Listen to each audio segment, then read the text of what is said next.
শেষ হলে মনে হয় 5 মিনিট হয় আমাদের ওদিকে হাওড়ার দিকে। যে কারণে আজকে আমরা উপস্থিত হয়েছি সেটা মতুয়া মহাসংঘে ছাত্র যুব যে তাদের একটি শাখা, সেই শাখা উদ্দেশ্য কি হতে পারে, আমার গুরুচাঁদ ঠাকুরের কি অবদান আছে, আমার আগের বক্তারা যা বলেছেন আমি সেই চর্বিতর্পণ করছি না, কিন্তু ছাত্ররা যদি ঐক্যবদ্ধ হয় তাহলে পৃথিবীর ইতিহাসকে পরিবর্তিত করতে পারে।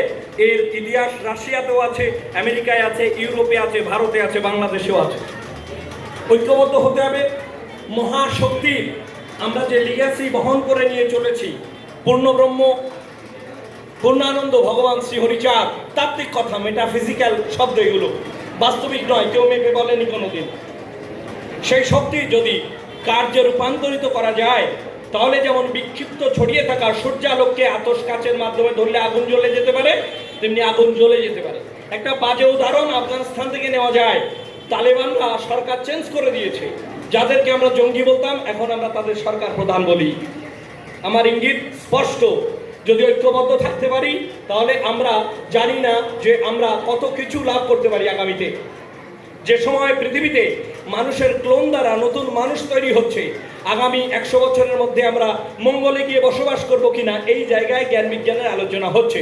গুরুচাঁদ ঠাকুর বললেন লেখাপড়া শেখো, শিক্ষা লাভ করো। সেই শিক্ষা মাত্র পুঁথি পড়া বলে আমি মনে করি না। আধুনিক যে প্রযুক্তি সেটা আমাদের জানতে হবে। ইতিহাস, ভূগোল, জীববিদ্যা, পদার্থবিদ্যা, দর্শন, সমস্ত দিক দিয়ে যদি আমরা শক্তিশালী না হই, যদি জ্ঞান লাভ না করতে পারি, তাহলে আমাদের হাতে কেউ গোদলে করে মা যেমন গালে দুধ দিয়ে দেয়, সেই রকম ভাবে পৃথিবীর কোনো শক্তি বা কোনো সংগঠন আমাদের শক্তি দিয়ে দেবে না। ঠাকুরের দেখানো যে পথ আছে সেগুলো বারবার অধ্যয়নের মাধ্যমে, লীলামৃতে একটা লাইন আছে, কি আছে? আলোচ্য সর্ব শাস্ত্রাণি বিচার ইয়চ পুনঃ পুনঃ ইদামেব সংস্কৃতং ধেয় নারায়ণ সদা। সর্বশাস্ত্র বলতে শুধু পুরাণ, বেদ, ত্রিপিটক, বাইবেল, কোরআন, জিন্দাবেস্তা এমনটি নয়। আধুনিক জ্ঞানের যে সমস্ত শাখা আছে সেই সমস্ত শাখায় যদি আমরা অনায়াস বিচরণ করতে না পারি, কোনোদিন আমাদের মুক্তি ঘটবে না। 2-1 জনের মুক্তি ঘটতে পারে, 292-94টা বিধানসভার মধ্যে আমরা কিছুটা পেতে পারি, 42টা লোকসভার মধ্যে বা 545টার মধ্যে কিছু পেতে পারি, তাতে সার্বিক মুক্তি ঘটে না। মাস ইমানসিপেশন ঘটতে পারে না। একটা ফ্যামিলির ঘটতে পারে, একটা জনগোষ্ঠীর ঘটতে পারে, কিছু লোকের অলিগোক্রেসি হতে পারে, প্লুটোক্রেসি হতে পারে, কিন্তু ডেমোক্রেসি হতে পারে না। যে আধুনিক ডেমোক্রেসির যারা অন্যতম প্রধান জনক ছিলেন তার মধ্যে গুরুচাঁদ ঠাকুর একজন।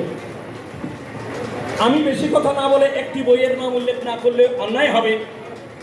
আমার আলোচনার বিষয়টা অন্য, মতুয়া ধর্মীয় বিষয়ে আমাকে যে সবচেয়ে বেশি সংশ্লিষ্ট করে রাখেন তিনি আমার প্রণম্য শ্রী তাপর বিশ্বাস মহাশয়। এবং মতুয়া মহাসংঘে আমন্ত্রণ জানানোর পিছনে যাদের ভূমিকা আমি আগেই বলেছি, বিশেষ করে প্রমথরঞ্জন ঠাকুরের জীবন বিষয়ে আমার হৃদয়ে অনুপ্রেরণা এবং আগ্রহ তৈরি করেছেন শ্রী সন্দীপ রায় দাদা মহাশয়। মনোদোষ বিশ্বাসের একটি বই আছে, সেই বইটা আপনারা একটু পড়ে দেখবেন প্রমথরঞ্জনের বিষয়ে অনেক কথা বলা আছে। যে সমাজে হেজিমনি নেই, যে সমাজে অর্থ নেই, যে সমাজে শিক্ষা নেই, সে সমাজ যদি নৃত্য করতে করতে ধরিত্রীকে রসাতলেও পাঠিয়ে দেয়, তবুও পাওয়ার প্রজেক্টের কখনো মুকুটমণি হতে পারে না। আমরা যদি হা গোবিন্দ, হা কৃষ্ণ, হা গৌর, হা হরিচরণ বলে চোখের জলে এই ধরিত্রীকে সিদ্ধ করে দিই, তবু আমাদের হাতে কেউ শক্তির দণ্ড তুলে দেবে না।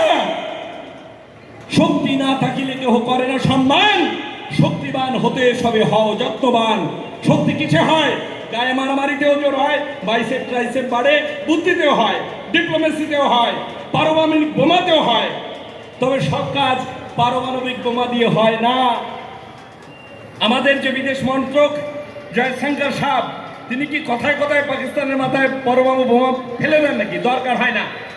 ঐক্যবদ্ধ কোনোদিন হতে পারবো না। আমার শরীরের যে লক্ষ কোটি কোটি সেল, আমার মস্তিষ্কের যে 86 বিলিয়ন নিউরন, তারাও একত্রিত হবে না। তবে সংযোগমূলক, সহযোগিতামূলক দূরত্ব থাকা জরুরি। যত যত সংগঠন নানা ভরসায়, ভালোবাসায়, ইচ্ছায় তৈরি হয়েছে, সবগুলো ভেঙে চুরে একটি ছাতার নিচে চলে আসবে, এই কল্পনা করা কঠিন, বাস্তবে হওয়া সম্ভব নয়। তবে যারা ক্লাসিক্যালভাবে, পলিটিক্যালভাবে, সোশ্যাল অন্যান্য নর্মেন্সের জন্য মতুয়া মহাসংঘের সঙ্গে একত্রিত হতে পারছেন না, তারা প্রত্যক্ষভাবে না হোক পরোক্ষভাবে যেন আমাদের এই যে সিস্টেম, এই যে নেটওয়ার্ক, তার শিকড়ে জল দিয়ে, সার দিয়ে, আলো দিয়ে, পাতার দিয়ে শক্তিশালী করে তোলে, যাতে আমার বাবা গুরুচাঁদ ঠাকুরের স্বপ্ন সাকার হয় মাত্র কিছু বছরের মধ্যে। আগামীতে আমাদের লড়াই, যে দেশ স্বাধীন করার জন্য আমরা রক্ত দিয়েছি, সেই দেশের নাগরিকত্ব আমাদের ভিক্ষা করে নিতে হচ্ছে। দিক আমাদের সংগঠনকে অস্ত্র হাতে তুলে নিতে হবে।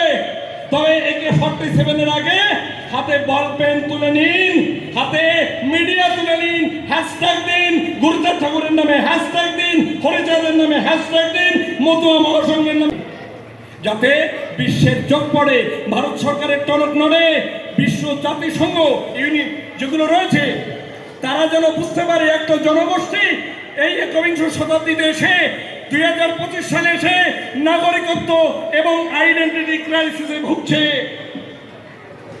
এটা মানবাধিকারের লঙ্ঘনের সমান। মানবাধিকার আমাদের যারা শেখাতে আসছেন তাদের কানটাকে একটু পরিষ্কার করে দিতে বলছি।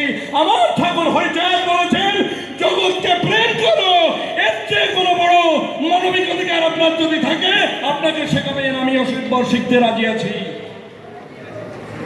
আমার 5 মিনিট শেষ হয়েছে। আপনাদের সবাইকে আবার নমস্কার জানাই, ধৈর্য ধরে বকবকানি শোনার জন্য। জয়